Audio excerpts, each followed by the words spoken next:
All right, now we're going to go through some variations that you can do for your clients who struggle with the abdominal curl aspect of the exercise. Now, there could be a number of reasons why this is challenging for them. Maybe they've got a history of some neck pain. Maybe it's not ideal for them and their body, maybe it's because they've got osteoporosis and you don't want them to be flexing under load. Maybe they just don't have the endurance in their neck muscles and it's something they haven't done for a long time or ever before. And so they can't hold that position for very long.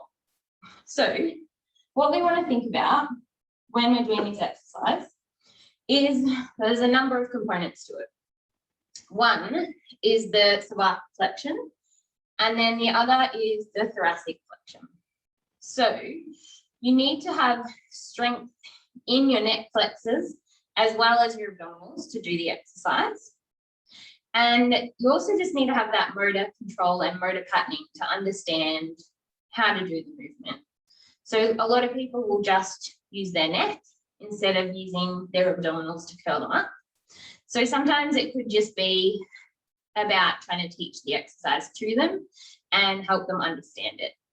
So generally, if I was teaching this to someone for the first time, then I'd probably do it with their feet down or their feet on the foot bar. If they're on the reformer, then I generally have their headrest up. And I think I would use their hands because they're going to end up having their arms in the straps. So I'd have their feet on the foot bar because their legs are supported here and they don't have to worry about using their abdominals as much to hold their legs there. So there's one less thing to think about. I'll often take their arms to the ceiling and then I'll get them to slowly lift their head and neck and then their upper back off the mat as they take their hands down to the carriage and then lower their head and neck as the arms come back up. So they'll scoop up, looking over their knees, and then lower back down, arms back up to the ceiling. Now, if you found that this was challenging for them, they were doing just their neck or it just felt uncomfortable, one of the things you can change is the range of movement they're going through.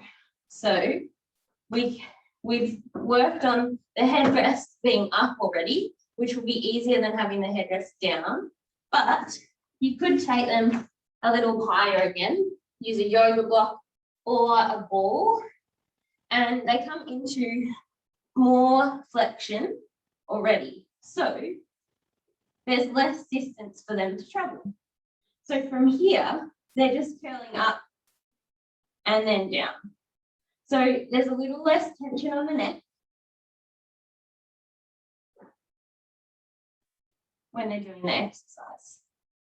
If you had someone that isn't able to flex, but you wanted them to work a little bit more through their upper abdominals and to focus on a little bit of just that posture that they're in, then you could have them in this position doing all of their arms and straps work without lifting their head. So everything could be done the same. They're still going to get the same workout. They're just going to not have any tension in their neck. So over time, I would slowly take the block away and then the headrest down so that they were able to do the exercise from flat. The other thing to think about, same as when you're changing or making an exercise easier, is the load. So adding load through the hands will make it harder, especially if anyone has any underlying neck issues or they tend to just over recruit and tense through their neck. Adding a weight for them to pull on is often going to make them tense up a little bit more through their neck. So I find teaching that exercise with their nose straps first to be a really nice way to progress them towards it. Then what you can do is use your weights again to teach them the exercise with weights. So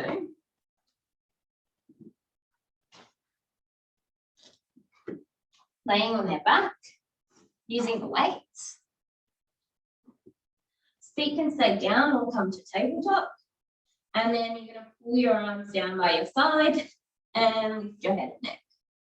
And then lower your head and neck and take your arms back up. Now doing it in this way, they can't actually over pull on the straps.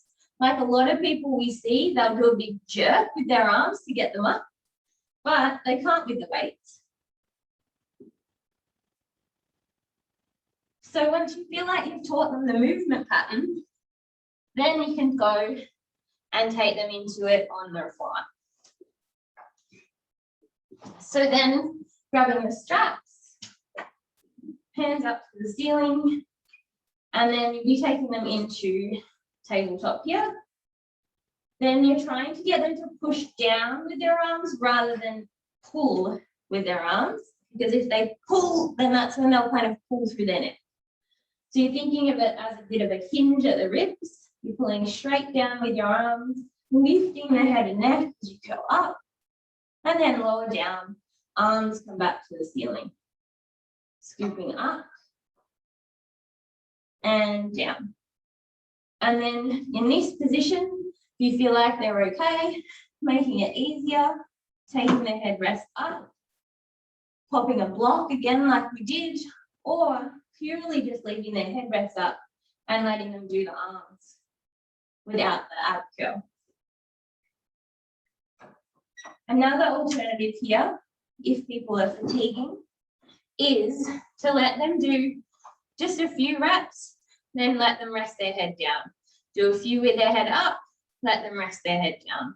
So giving them the option to rest, build their endurance in their neck muscles, understand the movement pattern, and that will really help anyone who's struggling with that ab curl portion of the exercise. So hopefully that's helped a little bit.